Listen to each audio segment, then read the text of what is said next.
John chapter 2. On the third day there was a wedding at Cana in Galilee, and the mother of Jesus was there. Jesus also was invited to the wedding with his disciples. When the wine ran out, the mother of Jesus said to him, "They have no wine."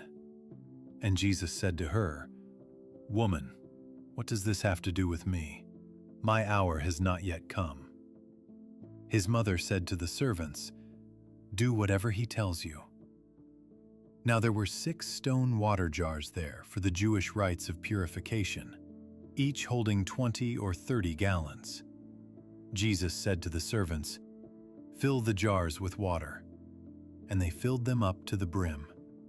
And he said to them, "Now draw some out and take it to the master of the feast."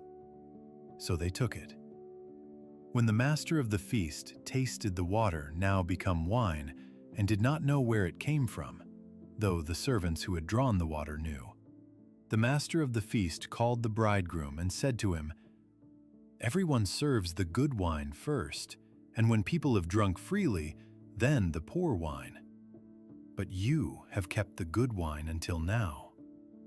This, the first of his signs, Jesus did at Cana in Galilee, and manifested his glory, and his disciples believed in him.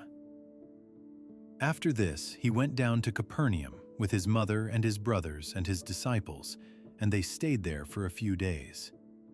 The Passover of the Jews was at hand, and Jesus went up to Jerusalem.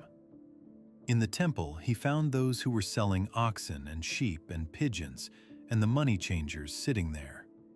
And making a whip of cords, he drove them all out of the temple with the sheep and oxen. And he poured out the coins of the money changers and overturned their tables. And he told those who sold the pigeons, "Take these things away. Do not make my Father's house a house of trade." His disciples remembered that it was written, "Zeal for your house will consume me." So the Jews said to him, "What sign do you show us for doing these things?" Jesus answered them, "Destroy this temple, and in 3 days I will raise it up." The Jews then said, "It has taken 46 years to build this temple, and will you raise it up in 3 days?" But he was speaking about the temple of his body. When therefore he was raised from the dead, his disciples remembered that he had said this, and they believed the scripture and the word that Jesus had spoken.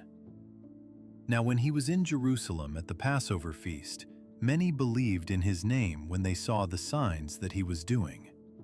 But Jesus, on his part, did not entrust himself to them, because he knew all people and needed no one to bear witness about man, for he himself knew what was in man.